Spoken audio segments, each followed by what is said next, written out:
Good morning, Chavra. Good morning, Rabbi. Good morning. Good morning. Good morning. All right.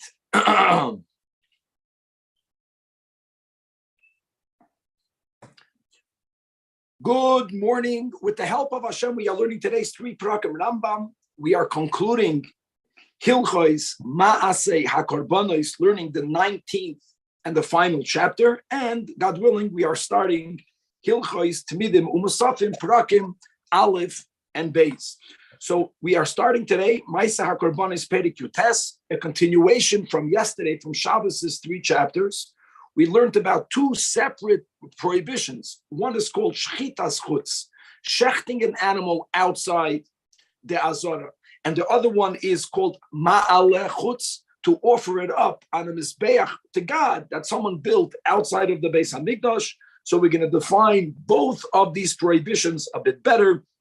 We're going to have the other rule that Rambam already mentioned twice, clearly once in Hilchos Beis HaBchira, that muter lahakrib, that we are today allowed to offer korbanis even if there isn't yet a Beis HaMikdash. That's the shita of the Rambam, all based on the rule that kedusha that we imbued in the Makim HaMikdash, unlike the kedusha that was imbued in the Holy Land by the times of the conquest of Yeshua, that the Rambam holds kitchel l'shoyne, kitchel l'shaita, but like kitchel l'asalavi. But when it comes to the temple, to the Beis HaMikdash, yes, the kedusha never left the holy temple, which is why you could offer a carbon even if there isn't yet a Beis HaMikdash. And finally, we're going to learn the rule that Rambam, like we learned together in Tosfos, holds that the whole issue of a carbon being offered outside the place of the Mizbeach, which is on Har HaBayis, exactly where it needs to be, is only for Yidden. Masha'inken Goyim, even nowadays, are allowed to offer a carbon to Hashem on a bama. So, Chavra, let's dive in over here. Perek Yutes has 16 halachas, beginning with halacha Aleph, says the Rambam.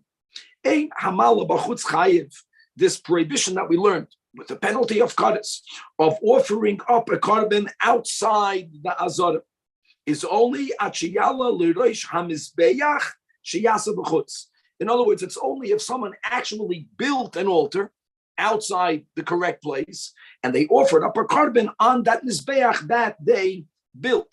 However, if someone offered a carbon on a stone, on a sela, on a rock, on an even, they're going to be patur. Why? Because she'ein kari carbon ella al hamizbeach. Even though the mizbeach was wrongfully built bachutz. Shenamar, interestingly, Hashgacha Pratzis, we just began with the portion of Lech Lecha, Tavshin Pei Gimel, but what did we learn? What did we live with last week? What did we read Shabbos?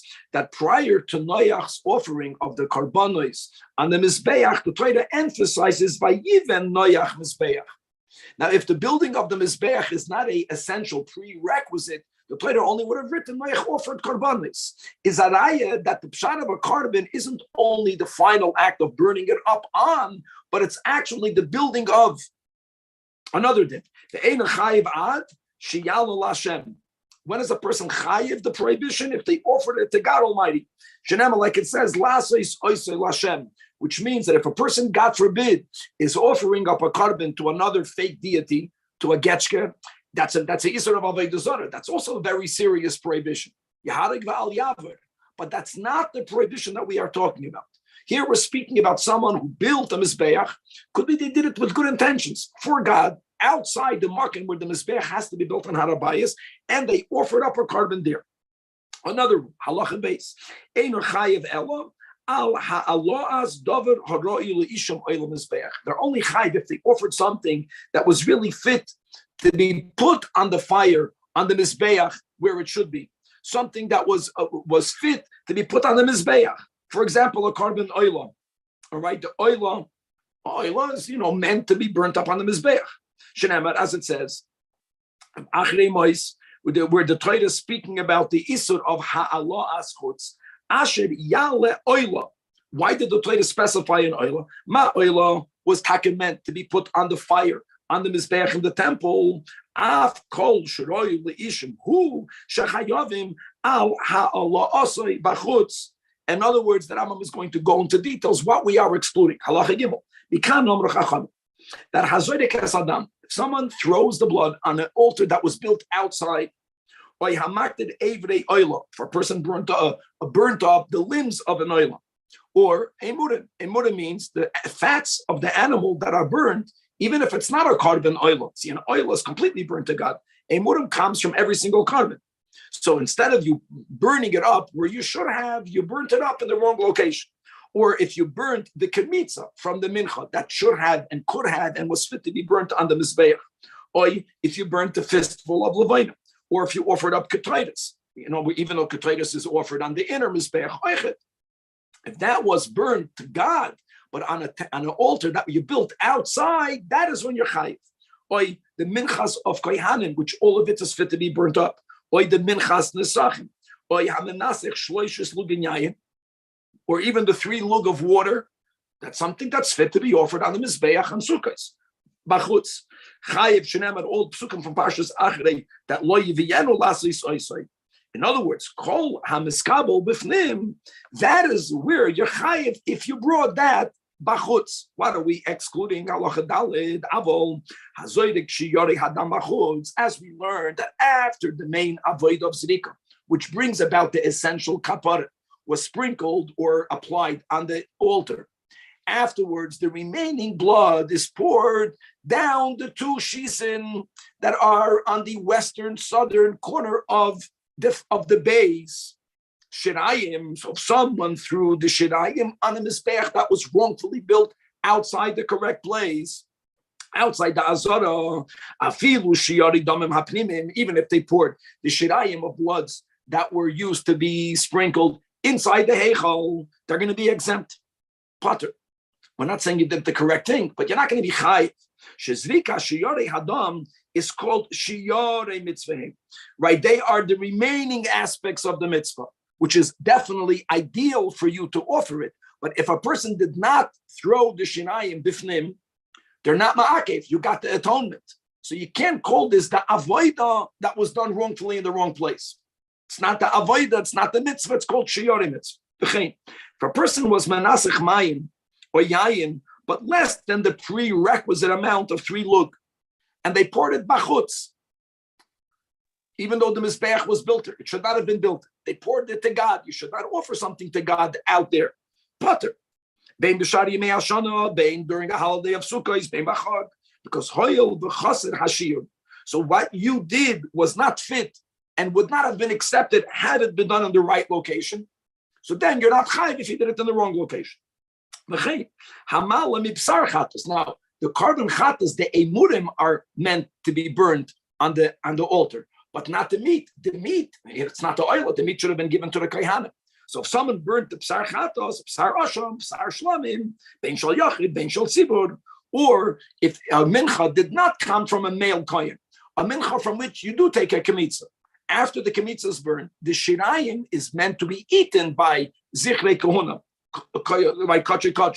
But if that was burnt bachutz, or if you burnt a shtei alechem, which none of it is fit to be burnt ever, or if you burnt the lechem apanim, none of the lechem apanim was ever burnt on the mizbeach, all of that was done bachutz potter, because since shekol elu are only ru'uyim la'achila v'lo ishim, they were never meant to be put on the fire. It's not concerning that Hashem said, don't bring it outside. Halacha hamalas abehema kula bachutz. Now, no one ever burns an entire animal inside the Beis Hamikdash. And by the way, even the oila, you would first skin it.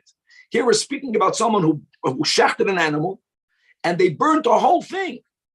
You're going to be chayiv. How can you be chayiv? That's not something fit to be burnt. No, it's fit because in the animal you have the emurim.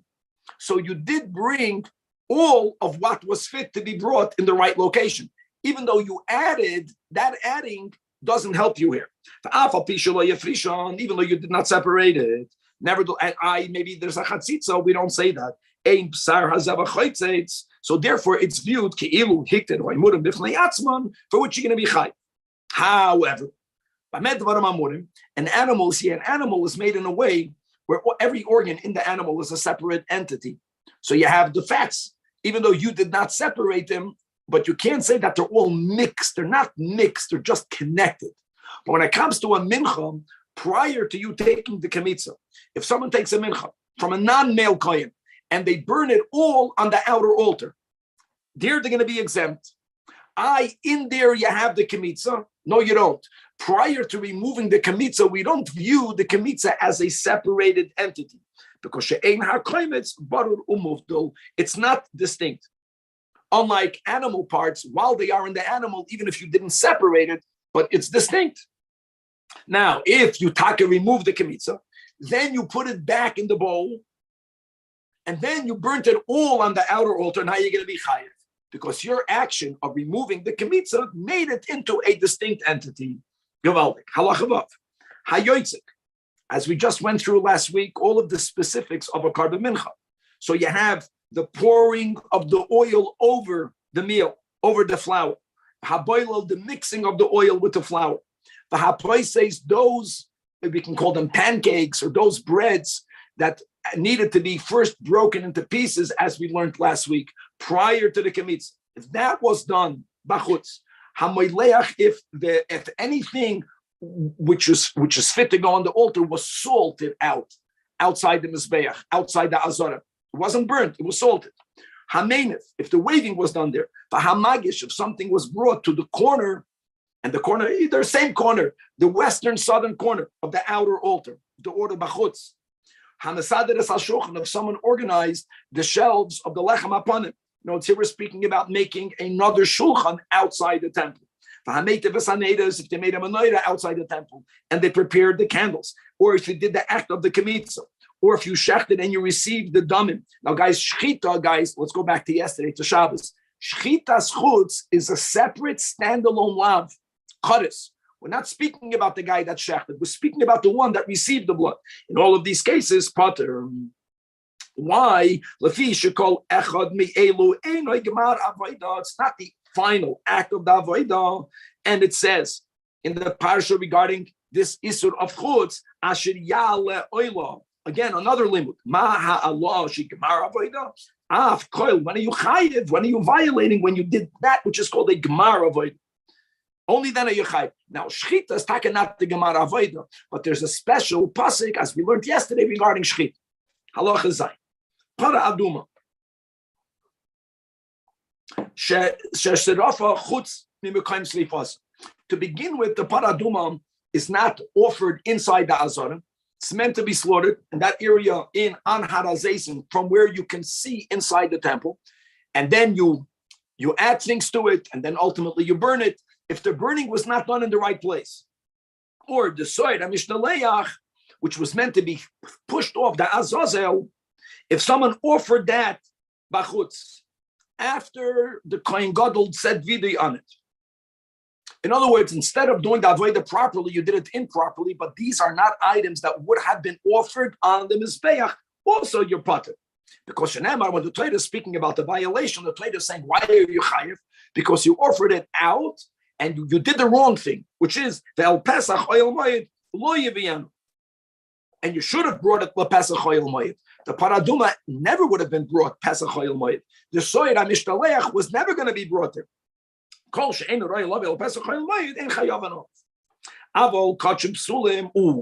if you have kachim that became disqualified, when they became disqualified in the azara, which means these karbanos also never would have been burnt on the altar, on the right altar, because they are disqualified. Still, if you offer that bachutz, you're going to be chayev. He gives an example, going. If you have a carbon, means there was a moment when it was fit. What happened? How long? It overnighted. So the emurim, let's say, should have been burnt lachatchila during the day. Chadiva mitzvah b'shaita. It should have been burnt sooner the better. But you didn't. Not that day, not at night. Now it's already aloy sashach. Now you can't put it on the altar. Or hayoitz, if some meat was taken out of the place of the azara, or if some meat became tummy, or if the carbon became puzzle, either b'machsheves or ovid, which is either he had a machsheves chutz lizman. We're going to learn about that later. We're calling that pigul, or he had a machsheves chutz lamakim. We call that puzzle. Bottom line in both cases is that carbon became completely invalidated, and the halach is they needed to be burnt, not on the altar, God forbid, but burnt. As we learned that there was a pyre in the azara for kachim that became disqualified. All of these korbanos, says the Rambam, here you will be chayiv if you offered it to God on an altar that you built outside the temple. Im avar v'hela mehem b'chutz chayiv, shenemar lasois oisoi lashem, and that comes to include these cases. Kol hanasa lashem chayav and olav, and these were made for God. Let me add a nuance, as the commentators say. There's a rule that we didn't learn yet, but we learned it a lot when we learned the Gemara. We're going to learn it soon in the Rambam. Even parts of the carbon that, for whatever halachic reason, may no longer be brought up the altar. It's an interesting rule. The rule is that im alu la mizbeach lo yerdu. Nevertheless, if it was brought up in the real altar inside the temple, if it's already on the altar, you're not allowed to take it down. All of the cases that the Rambam specified in Halacha Zayin, all of them, even though they're invalid, they should have been burnt on a pyre that's on the temple courtyard ground. If a kohen brought it up on the altar, they stay on the altar. So it is fit because it began as a carbon. There was a moment when it was fit. Later it became invalidated. It's still enough considered a carbon to God that if you offered it on this outer altar, on the altar outside the temple, you will be chayav for the prohibition of ha'alah azchutz. Halacha ches. Kol davar shechayav al ha'alasi b'chutz. Any item for which you will be chayav to offer it to God outside the temple. Kiven shehe'elo mimenu kizayis b'chutz. Okay, how much of it? How much of it a kizayis? You'll be chayav. Now, another nuance. Even bein shehe'elo b'fnim tchilam. Some of the meat you brought on the Mizbeach in the Beis HaMikdash, not all of it. And you left over a kazayis. Even here, if you offered that kazayis b'chutz, will be chayv. Bein shiniach hakoil b'fnim. If none of it was offered inside, none of it was offered in the temple complex. You took from what you left and you offered a kazayis b'chutz. If any of it was offered on the Mizbeach, if none of it was offered on the Mizbeach, if you brought it up b'chutz, you'll be chayev. Aval, however, im chasar oisa davar hakarev kolshu b'fnim. If, let's say, some of the carbon got lost, some of it got burned, and now you took the remaining and you offered it b'chutz, here you're going to be pater halacha test, for example, and it'll give the rationale. If you made a kemitza, or if you had the levoina.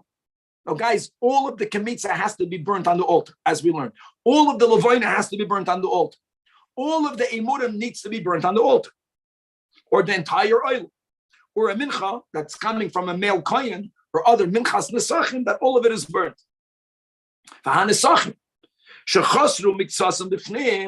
If some of them went missing, got lost, they got burned, and now you took the remaining of it and you offered it outside, you're going to be pater. Because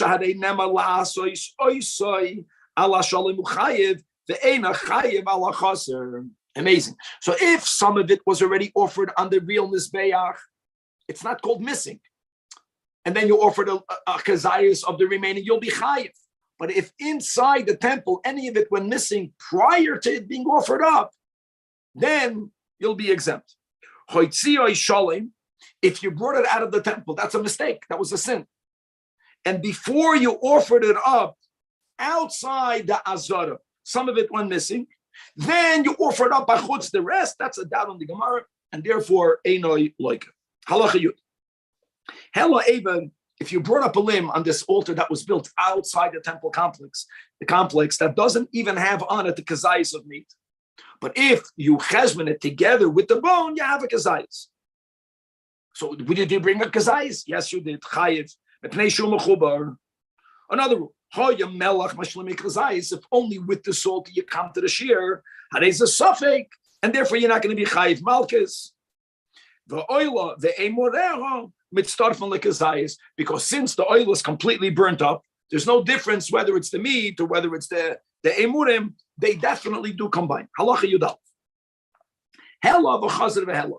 If someone wrongfully brought a kazayis of a carbon outside on this mizbeach that was built, and then another person brought up, or you brought up another kazayis, you're chayiv for every single limb separately. Zarak v'hela, if someone threw the blood, and then they offered it up, chayiv shtayim. These are two acts of offering it up. Then it says, one goes for zrika, and one goes for burning it up. But if you brought up a limb that's missing, here again, you're going to be pater. Amazing. Because if you removed a part of, you'll be chayiv. But if the limb went missing, then you're going to be pater. Halacha Yud Beis. Now, guys, everything we learned until now is about the law of burning it up or throwing the dam on this altar that was built outside the temple complex. Now we're going to the first law that we learned yesterday on Shabbos, and that is shechting the animal bachutz. Also a separate, standalone issue. What happens if two people shecht it together? They're going to be pater. You see, we learned in Halacha Yud Aleph, if one person brought up, another piece was brought up, everyone will be chayiv. But the act of shechita is only if one person shechted it. If two people together offer up the same limb, they'll both be chayiv. When the Torah is speaking about the prohibition of bringing it up, the Torah repeats the word ish twice to tell you afilu ish ve'ish shehelu chayavim. And in contrast, not so by shechita. Halacha Yud Gimel. Hazoyrek mixas matonis bachutz. You're going to be chayiv, even though you didn't throw all of the dam applications. Hamekabel dam chatos b'koisach. If a chatos was shachted inside the temple, and you received the dam in one cup, and nasan imenu bachutz, and someone took that cup outside and he threw it on the outer altar, the altar meaning outside the temple, and then they brought this same cup back in, the nasan b'fnim, chayav alaniton b'chutz. Why? Because you brought out the cup when all of its contents were there. But if you change the order, at first the dam was offered correctly on the fnim, inside the azara. And then now you're going to be pater, as we learned in this chapter, because once you threw even only one blood application, even when you're supposed to put, let's say by achatas, all four, we learned that's not essential. So once you did one, everything else is called shirayim. Shirayim bachutz is not something for which you're chayiv. Avol, that's only if it all came from the same cup. But if when you shechted one animal, for whatever reason, they received the dam in two different cups, in two different bowls, or even if one was put bachutz and one bafnim, or even in the order of first they offered from one cup bifnim, and then they threw from the other cup bachutz. Gavaldik, here you're going to be chayiv. Amazing. Because that cup is not shirayim. Halacha Yudalit, hakoimitz, or delavoino, shel mincha, shehikrid echad mehem bachutz. Because from every mincha you have to bring both the koimitz of the flour and the lavoino. Here, one was outside. Even though that both are needed for the mincha to be valid, they are considered two different items. One is not connected to the other. One does not make the other shirayim, and therefore you'll be chayiv. When it comes every Shabbos, when they remove the lechem upon and breads, what would they offer on the mizbeach? The 2 spoons of levina. So you had 2 bazichin, and each one, the levina is in a different spoon. If one of them was burned, God forbid, on this mizbeach outside the temple complex, right? And even if the order was first bifnim and then bachutz, you will be chayiv, because these 2 spoons are viewed as 2 separate items, even though they both have to be offered, but one doesn't make the other shirayim. Halacha tezvav misha shachad kachim bisman hazeh. Someone shechs kachim nowadays, and even though you don't have a temple, even though there isn't yet the mizbeach built the way we have to do it on Har Bayis, the helam chutz lazana. And they did it, they shechted it, and they brought it outside. You're chayiv. The law stands today. There's no mizbeach yet. Doesn't matter. It can take 30 minutes to build a mizbeach. That's what the Holy Temple Institute says. They already have a mizbeach that fits the minimum requirements. They say to take it apart, to carry it over to Har Bayis, to set it up takes 30 minutes. It's like unbelievable. It's like we're there, but we're not there.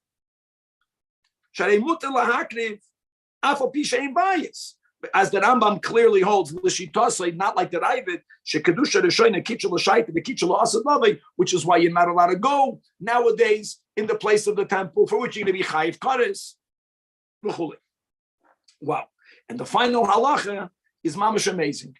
everything we learned about the Isur of offering up a carbon to God on any Mizbeach in any area other than on the Mizbeach built in the right place, in the temple complex area, that's only for Yidden. David al Bnei Yisrael, the Gemara tells us. When it comes to these psukim that we have in Achri Mois, the Isur of Shchitas Chutz, of Halohas Chutz. So Chazal learn, Bnei Yisrael mitzuvim al Shchutei Chutz. But the Ein HaGoyim mitzuvim al Shchutei Chutz. And therefore, Hashoichet Kotche Goyim Bachutz. If a Jew offered a carbon from a Goy Bachutz, he'll be chayiv, whether it is for Shchita or the other one also for burning it up. But that's only an Isur on Yid. However, Goyim themselves, Mutarim Lahakriv Oilis Lashem Echol Malkoim. Also, by the way, the Rambam holds that the only carbon that Goyim can bring to God is an oilam. There's a machlekes Rishonim, so holds the Rambam. If a Goyim nowadays wants to offer a carbon of oila to God, he's allowed to do that. However, he has to build a bama. And going back to what we learned in this chapter about Vayiven Noach Mizbeach. No, it can't put it. There's a natural platform. Then the guy who offers a carbon to God is not bringing. That's not called a carbon. You have to build a mizbeach. He has to build a platform and offer a carbon, and that's okay. However, we're not allowed to help them. For us, we cannot become their shluchim in the making of and the preparing of, because we're not allowed to do it. However, we are allowed to teach. Because when a goy nowadays is going to offer up an oil Hashem, he has to do it exactly the way Yidden have to do it. So they have to know how to do shchita, they have to know how to do Kabbalah, they have to know all of the dinner. As long as we are not directly involved in the doing of it, then goyim are allowed to offer a carbon to God even nowadays prior to the building of the third temple. And with this, says the Rambam, wow, what a series of Ma'aseh HaKorbanos. And today, now we are starting Hilchos Tamidim U'Musafim, and always the first chapter is the most foundational chapter. But prior, let's learn the intro of how many mitzvahs will be included in our new series. So Hilchos Tamidim U'Musafim says that Rambam Yesh B'Chlolav Shah Esrei mitzvahs. We're going to learn about a total of 19 mitzvahs, 18 positives and only one negative. And here we go. V'zehu Pratan Aleph. To offer up every day in the Beis Hamikdash, 2 Tamidim, and they are in the category of oilers, which means they are fully burnt to God. Number 2, lahadlik eish al hamizbech b'chol yom, to kindle a fire on the altar every day. Number 3, shaloi lechaboisa. This is the only law, not to extinguish it. Number 4, lahadim esadeshin b'chol yom, to remove the ashes from the altar every day. And as we'll see, there's 2 things. There's removing ashes from the altar, and we only removed on a daily basis 1 shovelful. And then there's there's something else which was done on occasion, and that is removing all of the ashes out of the temple area outside Yerushalayim to the Beis Hadeshin. That's something else. Here we're focusing on the daily removal of 1 shovelful from the tapuach that we're going to learn about today that was on the altar. 1 shovelful from the ma'aracha, the ashes in the ma'aracha that's on the mizbeach. I stand corrected, not from the tapuach. As we're going to learn soon today. Halacha mitzvah lahaklik ketoyres b'chol yom. Mitzvah vav lahadlik neiros b'chol yom. The Rambam is the only one that holds that they actually kindle the candles both at night and at day, as we'll see later. Halacha zay sheyakriv kohen gadol mincha b'chol yom. Kohen Gadol has to bring a mincha every day, and we learned about this in the previous series, and that is what we call the chavitin, or the chavite Kohen Gadol. Halacha mitzvah ches lohoisiv shnei kevasim oilos b'Shabbos. In addition to the 2 daily tamidim, there were 2 musafim on Shabbos. That's why we always speak, and when we daven musaf, we always speak in the plural, right? Musfei tes lasois lechem upon Yud musaf rosh chadash. Yud Aleph, the Musaf of Pesach. Yud Beis, Lahakriv Oimer Tenufa, on the 16th day. Yud Gimel, the Musaf of Atzeres, of what we call Shavuos. Yud Aleph, to bring 2 lechems with the karbonis that come, B'Gilal HaLechem Yom Atzeres, which is the only Shalmei Tzibur. Tezvav, Musaf, Rosh Hashanah. Tezayin, Musaf, Yom Tzoyim. Yom Tzoyim means Yom Kippur. Yud Zayin, Musaf of Chag, of Sukkot, which is wow. Yud Ches, Musaf Shmini Atzeres. Yutes lispor kolish veish shiva shavuos. It's amazing how the Rambam puts the mitzvah of counting in karbanos, because since the count is from the offering of the Omer, it's considered part of we're learning this in the title of karbanos. It's a detail in karbanos. Ubir mitzvahs elu b'prakim elu Perek Aleph. The first chapter is going to be about, again, the basic consistent karbanos. We're going to go on the seder. We're going to learn about the rule that no carbon can be brought prior to the morning tamid. No carbon could be brought after the afternoon tamid, with the exceptions of certain times that you did bring karbanos after the afternoon tamid. We're going to learn which parts of the tamid override Shabbos, which is most of it, but we're going to see there are some parts of the tamid that will not override the Shabbos. We're going to learn the rule that all of the animals that were offered for the tamid needed to be inspected from 4 days prior to it being offered once every day to make sure that they are not blemished, and many other details. Perek Aleph has 12 halachas, beginning with halacha Aleph. So the Rambam mitzvah sasei lahakriv shnei kavasim oilus b'chol yom. There's a positive commandment to offer up to God Almighty 2 oilos every day, and they are called tamidin, right? The consistent, the continuous karbanos. And when do we offer them up? Not together, but echad b'boker, echad ben arbaim. Shneimar, as it says in Parshas Pinchas, shnayim layoim oilus samim. Halacha beis ve'emes ha'izman shchitasam. So says the Rambam, shel boker, the morning tamid, shoichetin oisai, it was slaughtered koidem shetala hachamon. Wow, prior to sunrise, but only after alois. Mishayeir pnei kol mizrach. And by the way, Mishayeir pnei kol mizrach is a little bit after alois hashachar.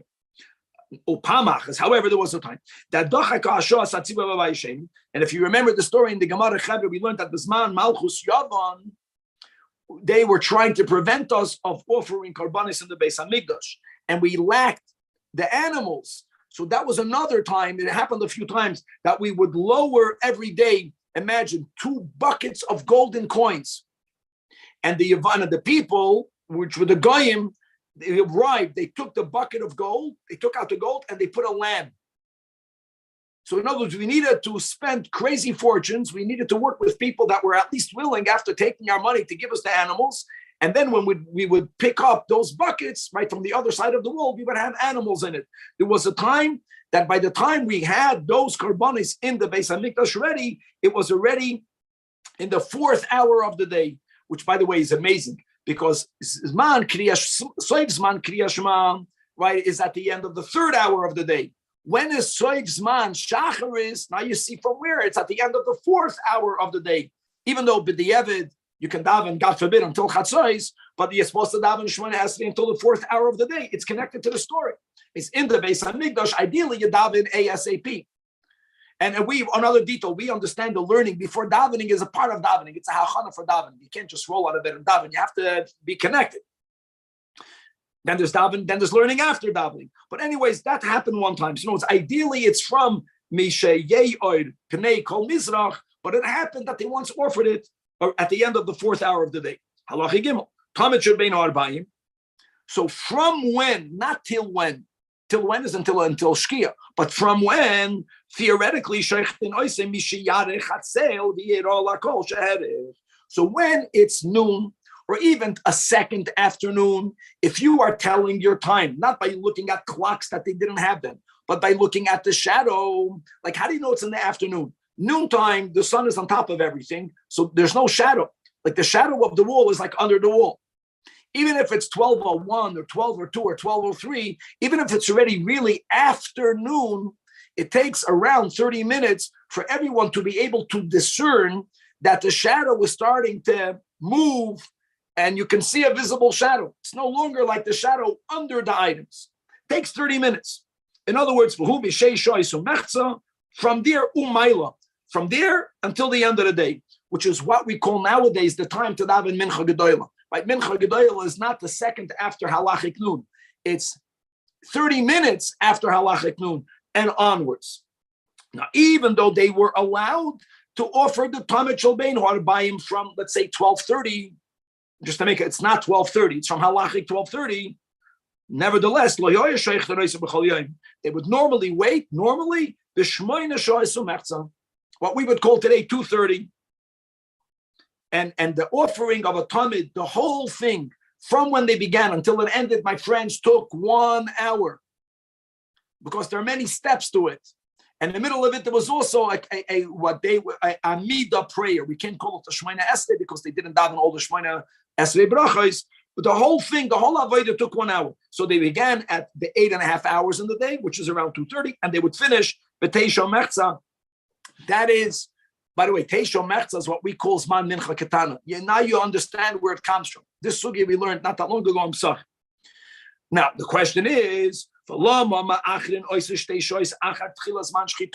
you can offer it from 12:30, why would you offer it at 2:30? Did we not learn the reason magdim al mitzvahs? Why are we delaying? Why are we procrastinating?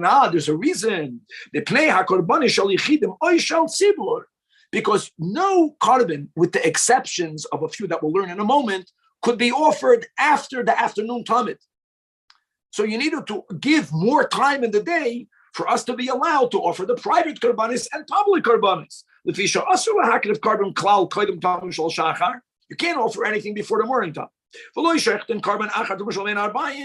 And here let's begin with the exceptions. There is an exception, and that is korban Pesach. Even though the Rambam writes levado, you will see it's not the only exception, but that was a common big exception. Now 1 second. Now what the Rambam is writing over here is a little difficult to understand. In the flow, we'll understand the following. The Rambam is going to write soon when they offered the tamid earlier on Erev Pesach, because since the korban Pesach can only be slaughtered after the tamid shel bein harbayim, so they would move back. They would offer the tamid shel bein harbayim earlier. Which is why we'll see in a moment they offered Erev Pesach the afternoon tamid earlier. But aside of that, we waited until 2:30 because between the tamid shel shachar until halachic 2:30, that was considered sufficient time for all of the daily korbanos to be offered. And now let's go. Halacha dal. Halacha dal at ein shech l'masa pesach ela achar tamid shel bein harbayim. Here's another exception. Bechus reiki purim. If someone finished their, let's say, Amitzayim, he underwent the whole procedure, and Erev Pesach is his 8th day. He should have brought his mechus v'kipurim in the morning, but if he didn't, we allow for him to bring it in the afternoon, right? In order for him to be allowed to partake in that korban Pesach and not to wait until Pesach Sheni. And now, so now the question is, okay, fine. I get that generally, since Erev Pesach, the Pesach can only be slaughtered after the tamid shel bein harbayim. They brought it earlier. When earlier? Not the same every year. It depends. Halacha arvei psachim. So whether it is during any weekday other than Friday, even when it's on Shabbos, and yes, the shechting of the korban Pesach overrides the Shabbos. Hoya hatamid nishchat. They only moved it back 1 hour, which is b'sheva omerza, the 7.5 hour in the day, which is what we would call 1:30, but against halachic 1:30. And it always took 1 hour. They never rushed. So v'karna b'shmein omerza. So now they gave themselves yet an additional hour until Shkia to have everyone, to afford everyone the time to bring their Pesach. There's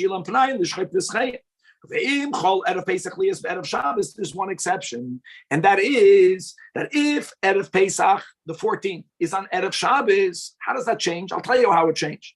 Because there are 2 steps. There is the shechting of the korban Pesach, and then there is the roasting of the meat. Now, normally the meat of the Pesach was roasted at night. The roasting of the meat does not override the Shabbos. On the other hand, you're not allowed to eat raw meat of korban Pesach. Right? So here you would have to fully roast it also before Shabbos. Not only do you have to shecht it, but you have to roast it. You needed even more time. So then they offered the tamid shel bein harbayim the earliest time possible. Which means they would finish offering the tamid shel bein harbayim the 7.5 hour of the day.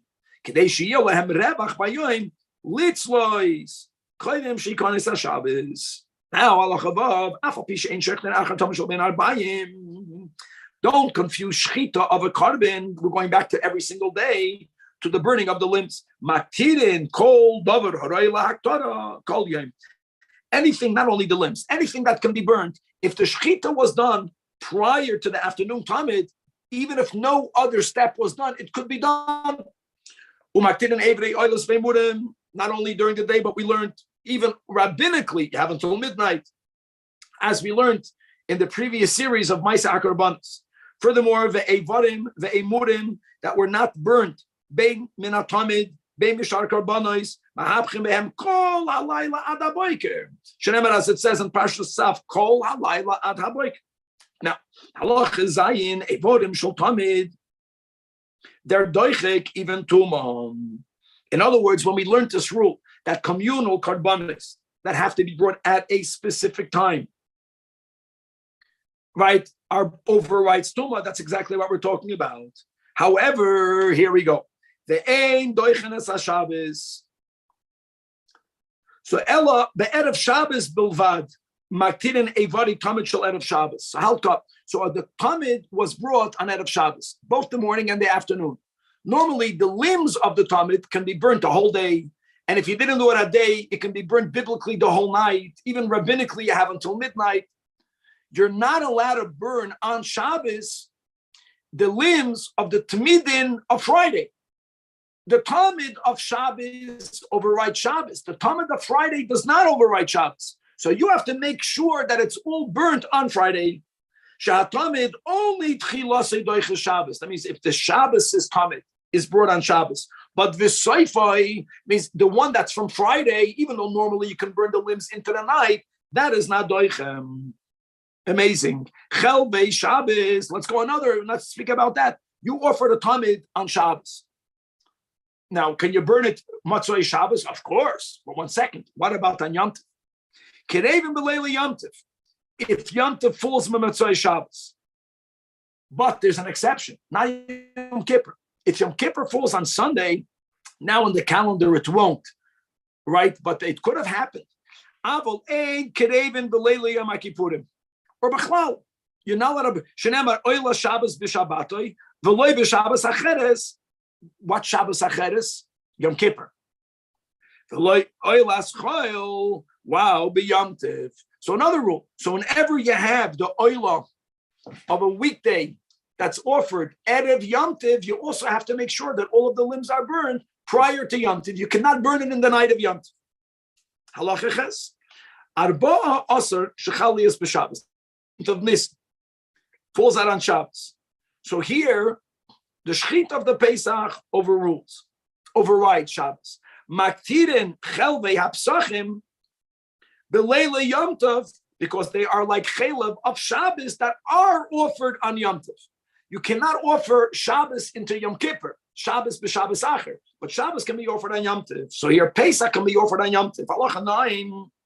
Now let's take a step back. Okay, so now let's go back to the general tamid. First of all, as we learned, in the Beis HaMikdash, there was a lishka, in a chamber in which they would keep the teloim, the lambs that are the best, the fattest, the wholesome, not blemished. They would at least have 6 lambs. Not hamivukarim belishkas atloim shel HaMikdash. They were already pre-examined. However, even though they were pre-examined, if not, they never would have made it in this chamber. They still have to be from 4 days prior to being offered. They were inspected every day. Afalpi that they were already inspected. Mitchila.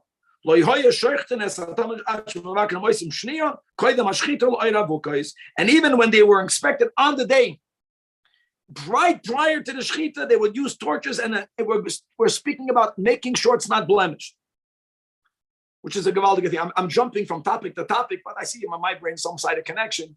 Remember, you buy tefillin, you buy mezuzahs. It's very important, even though the sofer who sold it inspected it again. I had an experience. I bought a brand new pair of tefillin for my 50th birthday from the best. It happens. And I brought it here, and it was inspected, and it was pas, mamish pas. Oh, now, another thing. After you shechted the animal, you needed to skin it. Even though the oil was fully burnt, Right? We learned the only animal that was not skinned was the chatois that were brought bifnim. But normally, even the oil had to be skinned.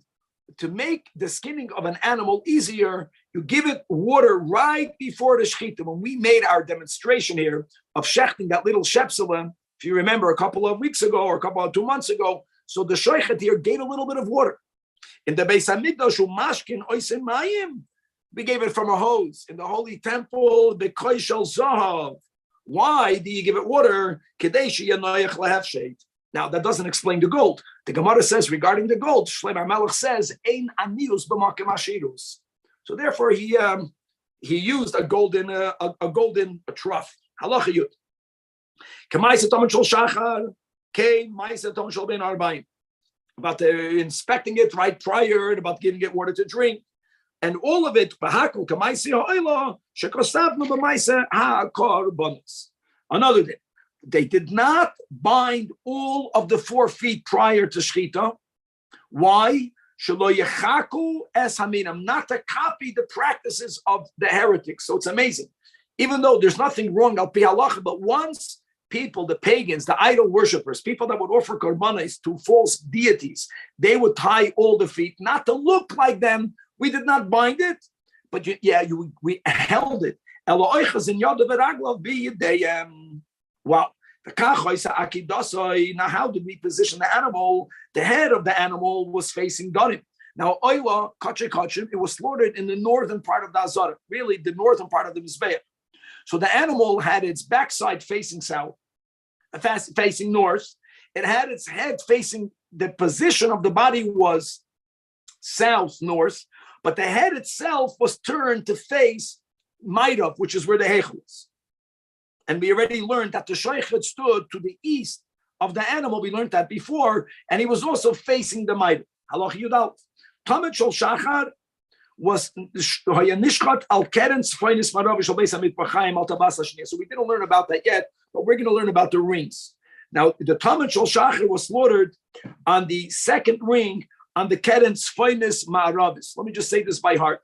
We wanted to do the best we could for the shechita to happen, not in the shadow of, but actually facing the sun. Even though we learned that the shechita can be mishayeir pnei mizrach, but we wanted to be the furthest away from where our shadow may be. So since the sun, basically in the morning, is coming from east to west, and in the afternoon it's already in the western side of the horizon. So they would slaughter it the furthest away from where potential shadows can be. That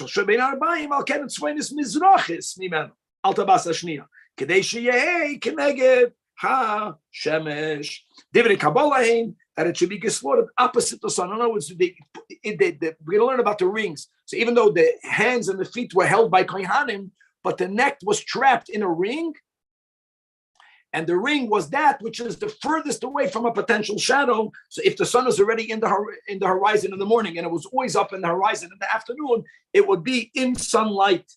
Halacha, you base the final halacha. Or even God forbid hezidu. The loy hikrivu tamid shel shachar. It's 2 separate mitzvahs. They should still offer the tamid shel bein arbaim.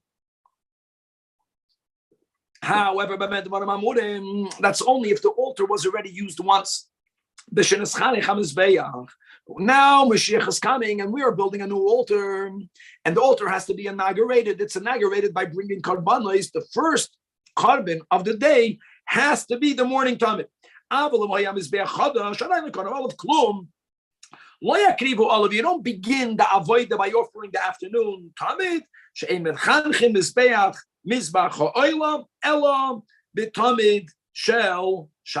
it's high time, my friends, that this is already done. All right, today's final chapter, the second chapter of Tamidim Umusafim. So the first chapter was about the basics of the 2 daily Tamidim. Now we're going to learn the basics about the positive commandment of having a Tamid on the Mizbeach. And we're going to learn that Rambam holds that they had on the altar 3 pyres. We're going to learn about a side of the 3 pyres. There was the tapuach, the ash heap. Actually, the ash heap was in the center of the altar. None of the pyres were in the center of the Mizbeach. We already learned that from the times of the Second Temple. The Mizbeach, the bottom was 32 by 32 amas. The Rambam already made the cheshbon that on top of the altar, the place for the ma'arachis, excluding the 4 horns, excluding the 1 amma walk away for the kohanim, in there, it was 24 by 24 ammas, which is huge. But we didn't place the pyre in the middle. We're going to learn about the 3 pyres, and the ash heap was that which was in the center. And this chapter will also speak about the daily mitzvah of haramas hadeshen. That's a great picture. You see the ash heap was in the center, and the burning fires are not in the center. And the occasional mitzvah, we'll see, it's not exactly called an avodah, but of removing the ashes b'chlal, not only from the mizbech, but from the whole temple complex, and we'll see where it was deposited. The second chapter of Tvidim Musafim has 15 halachas, beginning with halacha aleph. Mitzvah sasei chavra freilach. Liois eish yukuda al hamizbeach tamid.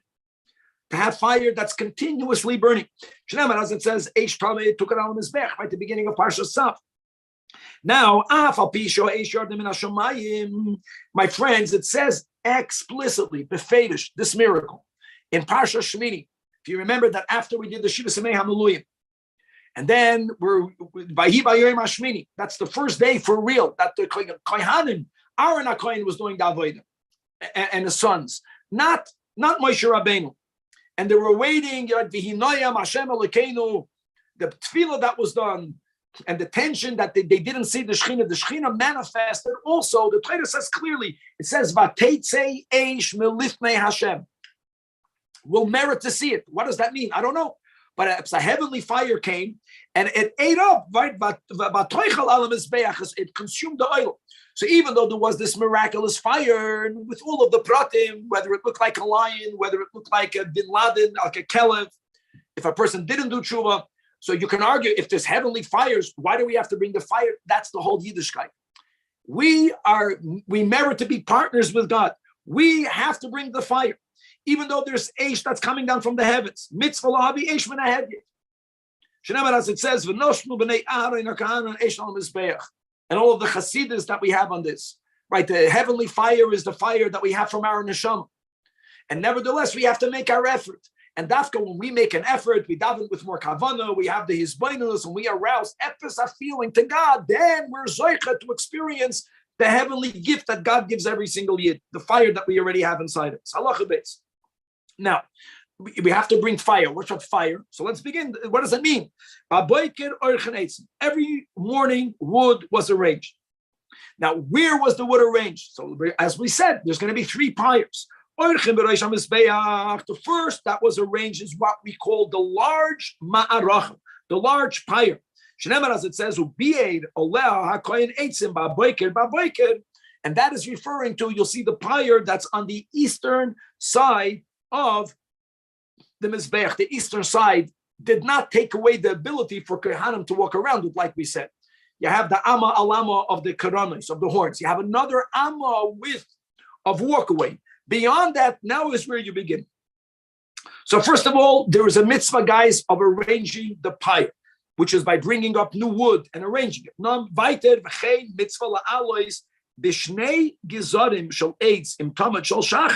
That when you bring up the morning tamid, bring another 2 logs of wood, aside of that which you already had. See, people confuse them. So they would arrange the pyre by wood. When you bring up the tamid, you bring up 2 gizrei eitzim. Eitzim in the plural. You also would bring up 2 additional logs that came up on the altar when the tamid of the afternoon was brought up. However, that the pasuk is not writing what carbon. That's what we're talking about. Now, another detail. Halacha Gimel. Who brought up these 2 logs? 2 kohanim, 1 kohen, 1 log in the hand of 1 kohen. In the singular, but I'm sorry, v'orchu is plural, 1. Aval shel shachar, and it was in the afternoon 2 kohanim, but in the morning 2 logs were brought up by 1 kohen. So now leave the picture up. It's a good picture. See, none of them are centered. Halacha dalid shalish manocha shalish oitzim reisham mizbech b'chol yom. Really, there would be 3 pyres arranged on the altar. The first one that was arranged is what we will be calling the large pyre, Maracha Gedola. And what's Sha'aleh Makriven Hatamid? On there, they're going to burn the tamid. Don't forget, oila, all of the Ivarim are burnt on it with all the other karbanis, the emurim. Then, umaracha shniya b'tzida. There was another maracha, that's ketana, that was little. And b'tzida, if you're looking at the picture that's here on the Zoom, it's to the left of it. Why did they have it there? Because as we're going to learn more about the daily ketaitis, we already learned about it, but we'll have more about it. So the incense was burnt on coals. Coals is wooden coals. So they would bring up, they would have a pyre from which they would remove the fire with a shovel on it to offer in the inner altar the ketaitis. Now the third pyre, ein oleh klum, elo likiu mitzvah eish, as we are learning, eish tamid tukat. So the eish tamid tukat was the third pyre. Halachei. These words in Parshas Tzav refers to the Malach Gedol. When it says further, that goes, and then when it says, it's not repetitive. Each one is speaking about another pyre. However, now listen to this. So don't think that if you looked at the altar in the morning, you would have as I organized 3 pyres and we're going to get soon to the ash heap. There was more stuff on it. Limbs of the prior day ideally should have been burnt up fully during the prior day. If not, bring it up until midnight. Once it's up there, it remains on the fire. Now let me ask you the question. What happens if for whatever reason it was not fully consumed by Alois HaShachar? You have to prepare the maracha. Preparing the maracha means whatever was burnt was put on the tapuach. All of the burnt part, the ash was put in the center. But what about the meats? What about the animal parts that were not burnt? So they would actually put it b'tzidei maracha gedola. Wow. Now let me explain something which is quite awesome. We already learned so many times that anything that has to be burnt day and night, if you overnighted it, it becomes possible. It's called psulina. However, there's a rule that anything that is on top of the altar is saved from psulina. So these pieces of meat, they were brought up properly. They were brought up in their right time, but they're not fully burnt. They still have to be burnt. They're going to be re-put on the numaracha at a certain point later. But prior to doing it, you were not allowed to take it down, because if you take it down and then you have the break of dawn, then it's going to become puzzle. So they would organize it on the side of the maracha. Oh, halacha vav. If anyone purposefully, right, puts out a fire from the altar, he's like, and even if the amount was only 1 gacheles, and he didn't extinguish it on the altar, he brought down, he took an instrument and he brought down a burning log and he extinguished it off the altar. He's also like, however, if there is fire in a pan, or the fire of the menorah that was prepared on the side of the mizbeach, those fires, even if they were extinguished on top of the altar, but they are no longer considered fires of the altar, they are already separated and have a different name, then patur, they're already separated for another mitzvah. So let's go. Halacha zayin. So now that we said the 3 pyres, now goes location. When they would arrange the wood. Guys, the wood is prior to having fire on it. They would be, like we said, the ash of the big maracha was put in the center. If there were unburnt animal parts, there were sides of the altar, including the ledge upon which you can put it. And now they cleared out that area and they would make a new pyre. So they would be mesader the Mizrach HaMizbeach in the eastern side. If you're looking at the picture to the right, which when you're going from south to north, it's always going to be to your right. And in the pyre itself, right? Look at that pyre. So when people look at it, they should notice it that you began to build it from the eastern part of the pyre proper. They would leave space in between the logs, even though they were not rounded. So this is a very not good picture. Chaval, whoever made this picture. They were really like tablets, one by one, squares that had the thick, we just learned yesterday, of that leveling utensil. Now,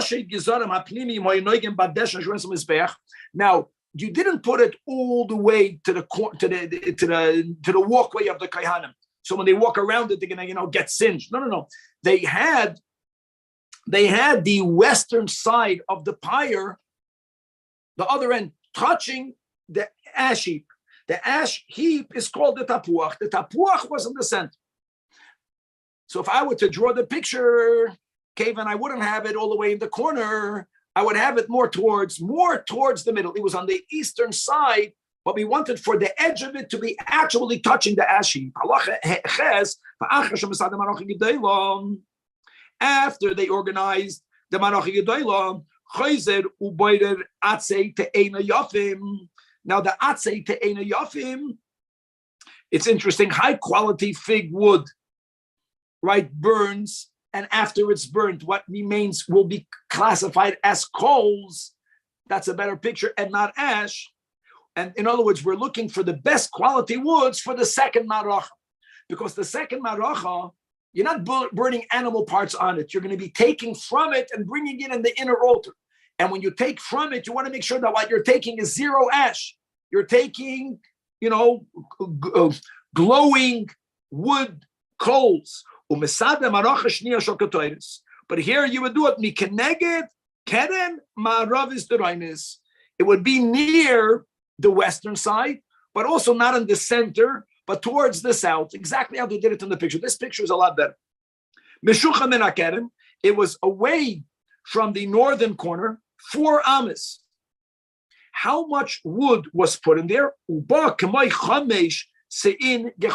amount of wood that when it becomes burnt, not into ash, into burning coals, you'll have the amount of 5 saw of coals. Ubishabis, they would make more. Why? Not only did they remove from it and bring the fire in the inner mizbeach, upon which in the morning and in the afternoon to burn the ketainas, they would also burn on that pyre the two position of the lechem apanim. Wow. That was not burnt on the big maracha. Halacha 9. Maracha shlishi is now the third pyre that we have. Shalkema eish. You can put it anywhere you want. So even though the guy that drew this picture put it in the western side towards the north, but anywhere you want it. And that is the one that was kindled. Don't kindle it down the altar and go up with a burning flame. If it needs to be kindled, because it went out, that fire should always be burning. But if it went out and you have to rekindle it, you have to make the fire on top of the altar. That verse is referring to the kindling. Okay, so now that we spoke about the 3 pyres, and in the center of the altar you have the ash heap. Appreciate the ash heap was all of the ashes from the pyres and the remains of the animals that were burned will always shovel to the center of the altar, and they made a big mound. Now, says the Rambam, there is 2 things not to confuse. Number 1 is a mitzvah, a daily mitzvah, once a day, to remove from the ash mound, removing the ashes. As it says, and that's classified as an avodas hakuna, for which there is going to be a lottery. Now, if it's an avodah, then a kohen has to wear the big day kahuna. Hold on, but he did not wear his kamen. He did not wear his kamen for bigadim. There were special bigadim that were made. Bechusin means they were less valuable, but they were not big day choil because it's an avodah. How do you know that they were other, that they had special garments that were worn by the kohen to remove the ashes? And only after he dresses in other begadim, then the Torah writes, Achedim doesn't mean his common garments. Achedim means that there were other garments. How did you separate them? What differentiated them? They were less valuable. Why is that? Because you're removing ashes. If a person is cooking in the kitchen, they don't use those garments to serve, because that's something that is not as clean as. So the offering of a carbon is pouring the cup. Removing the ashes is like preparatory cooking in the kitchen. Halacha Yud Aleph, Amos like Tarmanes Hadesh. And when would we have this daily mitzvah? B'chol yoim mishayal abud hashachar. Normally it was from Alis Hashachar. Now, guys, what did we learn in the previous chapter? The shechita of the Talmud of the morning was Mishayer Pnei Mizrach. Mishayer Pnei Mizrach is after the Alis Hashachar. This was done prior to the shechita of the new carbon. However, that was done only every day. But during Yom Tov, they did it even earlier. Mishlish ha'achin shalayla. And on Yom Kippur, it was done at midnight. Halacha Yud Beis. How was it removed? Whoever won the lottery. They used to make a race, if I'm not mistaken, and the one that would win the race, he would have the mitzvah. And one time a coin pushed off another coin who got hurt, or God forbid, even worse. So they made that there's a lottery for this. So Toiveli goes to the mikveh. And as we mentioned, he gets dressed in special garments that are only used when you remove the ashes. And then after the mikvah, we also learned every time you go to the mikvah, you have to do Kiddush Yadayim and Raglayim. And they tell him, Mizoyer Shem Atiga Bekli, Achet Tekadish Yadecha V'Raglecha. And normally you didn't have to give these 4 warnings, but since this kohen is mamish walking by himself, so he needed that reminder. And more about this when we'll get to about what he touches and tumah, etc. Then he takes the special shovel, the machta, and this shovel was made out of silver. Where was the shovel stored for him to take? It was placed in a corner between the ramp and the altar, but where? The opposite side of this picture. This picture is not good. No, it's the shovel was in the west. The shovel was on the side of the ramp, which is closest to the heichal. So he would take the machta. Means he was already walking on the west. Then he would walk up the ramp. He would go up to the top of the altar. Umefana es hagecholim elach ve'elach v'choitem en hagecholim shenesaklu b'leiv ha'eish v'yer lematavaret. So I'm good. I made that correction. He doesn't remove it from the tapuach. The shovel full of ashes is removed from the marochi gedolah. And he wants to make sure that he goes to the heart of it. And now he's walking down the ramp. Now, guys, when he's walking down the ramp, he's going towards south, right? He's walking down towards south. When he's going to now come to the bottom of the ramp, he's going to now have to go to the eastern side of the ramp, and he's going to make what we call in America a U-turn, a U-E. He's now going to go towards the north. And now he's walking on the ground. He's on the eastern side of the ramp. Now, Kevin, your picture prior was a good picture. How far does he walk now from north to south on the ground? Around 10 amas, right?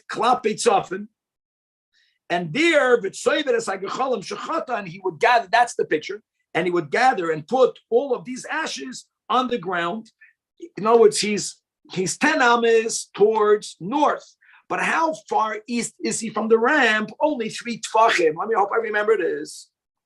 And that's the same cubicle in which the kohanim that would do malika of the chatos, of the oilas ha'oiv. As we learned, they would throw the muras ha'oiv and the feathers. They would throw it on that same location. Another thing that was on that ground, all of the remains of the ashes of the inner altar, where they also had to clear it every day. All of the remains of the fire of the menorah, all of that was put on the ground exactly in that area. Whoever's looking at that picture, that's a great picture. So he's within 3 tfachim of the ramp, but if you're going from south to north and you begin measuring the ground, he's around 10 amas towards the north. V'chatia zu shechoite b'machta. This gathering of the coals and this taking it down to the ground and placing it near the mizbech, that's the daily mitzvah. Which means all of the ashes proper stayed there, as we mentioned. And every morning when they would prepare the Maroch Gedoylo, they would gather the ashes and put it in the tapuach. The tapuach is growing. After this daily mitzvah of removing this one shovel full of ashes, when he finished, then his brothers, the Kehanim, they don't walk, they run, they're moving. They quickly wash their hands and the feet. And they take all of the utensils that are needed to prepare the ma'arachos, which are rakes and they're spits, but they only do it after he finished. They run up to the top of the mizbeach. And like we mentioned before, prior to preparing the new ma'aracha, you have to clear out the old ma'aracha. The old ma'aracha right now is a mixture. There's hot coals, there's ashes, and there are limbs. The first thing they dealt with was the unburnt limbs. The chol evrei oilois, all of the limbs of the oilois, all of the emurim of all of the karbanis that for whatever reason were not fully consumed that night, they're not going to become invalid when it becomes light because there's no psul lina on the mizbeach. On the other hand, they're not going to be put right away on the new pyre. The new pyre is going to be used first for the morning tamid. So they needed to be put on the side. Umachzirin oisam, let's hamizbeach.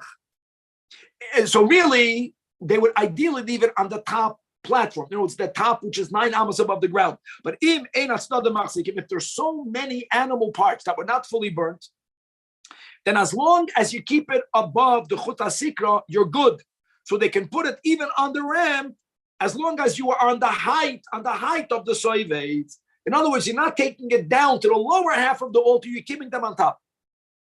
It's amazing. So you could have been, now another detail, whenever we merited this heavenly fire, there was never any remaining, nothing remained unburnt. The Eish from God burnt everything quickly. But as we learned in the Gemara, right, only during the times of Shimon HaTzadik did we merit that. It means 40 years onwards, in the times of Bayesheni, we didn't always merit these miracles. And when you have a human fire, sometimes if there was a tremendous amount of karbanis, so then there were certain parts that were not burnt. So now that they removed the limbs, now they were gorfin as hadeshen b'magrefes. They would rake all the ashes from all of the altar. Because don't forget, there were 3 pyres. There was ashes all over the place. So they would organize the top of the altar. And they would gather it to the middle pile, which is called the tapuach. Tapuach means an apple, but it just means it was a mound. It was rounded. Now, the Rambam is speaking about how they would remove it. What we're learning now did not need to happen every day. It's very important. But whenever they would remove the ashes from the center, they would use a utensil called a sachter, which is a large keli that held the amount of a lesach. A lesach is 9 koir. He's writing it's around 27 gallons. That means it was a very large utensil. And they would take this psachnik down the altar. The Rambam writes that during Yom Tov, they would never remove anything. They would dafka leave this pile of ash, and it would become taller and taller, because that is considered the beauty of a mizbeach. Like when you have a fabrengen, what's the noy of a fabrengen? When you walk in there and it's used, you see that it's a living place, not a museum, God forbid. Halacha Yudal. Call me. Anyone who desires, this is not something for which there was a pious for, because it's not called an avodah. So they were not fighting over it as much as, and they would take this and they would bring it to outside the city, and outside the Yerushalayim, there was an area called Shefech Hadeshin, the ash depository. Peter's taking it out, did not have a flattery, Ella called Horoitz. And don't think that since it was not an avodah, it was something that was not done. No, the Rambam writes beautifully to complement the Kohanim. Halacha Tezvav.